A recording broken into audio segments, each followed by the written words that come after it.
Menurut Tengku Zafrul, walaupun ia hanya bersifat sementara, pemberian moratorium tersebut dapat membantu golongan terjejas, terutamanya yang kehilangan sumber pendapatan, di samping membantu isi rumah meneruskan kehidupan tanpa perlu risau memikirkan komitmen hutang.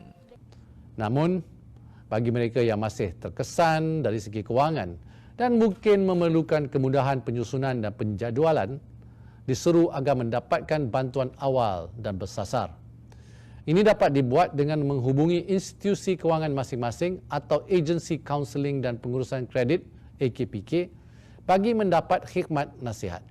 Jelas beliau, bagi bantuan Prihatin Nasional BPN antara 26 Jun hingga 6 Julai, kira-kira 30,000 penerima BPN telah menerima bayaran di cawangan Bank Simpanan Nasional BSN di seluruh negara. Ini membawa jumlah penerima BPN kepada 10.245 juta orang dengan keseluruhan bayaran sebanyak 10.92 bilion ringgit yang mewakili tahap pelaksanaan pada 97.5%.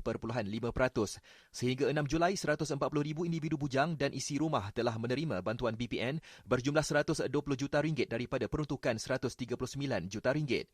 Mengenai insentif tunai kepada pemadu teksi, pemadu pelancong dan pemadu bas pelancongan, beliau berkata kerajaan telah menyalurkan bantuan kepada 28,962 pemadu teksi berjumlah 17.4 juta ringgit buat penerima fasa pertama.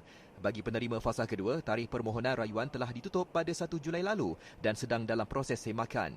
Bagi tempoh yang sama, geran khas Prihatin GKP yang dibayar kepada perusahaan kecil dan sederhana PKS Mikro berjumlah 1.634 bilion ringgit dan memanfaatkan 544,632 PKS Mikro, manakala pembayaran kumpulan rayuan GKP bermula minggu lalu dan perkembangan terkini akan dimaklumkan minggu depan. Bagi program upah subsidi, sebanyak 7.15 bilion ringgit telah diluluskan kepada 310,622 majikan yang memanfaatkan lebih 2.48 juta pekerja sehingga 6 Julai. Sehingga tempoh yang sama, program bantuan majikan COVID-19 ECAP, Kumpulan Wang Simpanan Pekerja KWSP, telah menerima 37,900 permohonan dan daripadanya 10,528 permohonan telah diluluskan bernilai 70.4 juta ringgit bagi caruman KWSP majikan. Kerajaan ingin menekankan bahawa KWSP akan membuat pemantauan rapat untuk memastikan caruman yang distruktur semula akan tetap dibayar pada masa hadapan. Tindakan boleh diambil ke atas majikan yang tidak menunaikan tanggungjawab masing-masing dari segi caruman untuk tabung persaraan pekerja. Mengenai dana pinjaman mudah PKS dikendalikan oleh Bank Negara Malaysia, permohonan yang diluluskan oleh Bank Tempatan dan disetujui terima oleh PKS adalah sebanyak 8.7 bilion ringgit yang akan memanfaatkan 21,104 PKS. Jumlah ini termasuk dana kemudahan bantuan khas, kemudahan automasi dan digital, kemudahan semua sektor ekonomi dan kemudahan makanan agro makanan.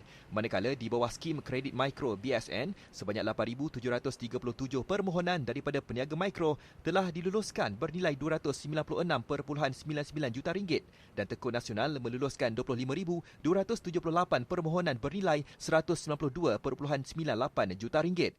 Jelas Tengku Zafrul semasa menyampaikan laporan ke-12 Unit Pelaksanaan dan Koordinasi Stimulus Ekonomi antara Agensi Nasional Laksana bagi pelaksanaan pakej rangsangan ekonomi Prihatin Rakyat Prihatin dan Pelan Jana Semula Ekonomi Negara Penjana menerusi laman Facebooknya pada Rabu.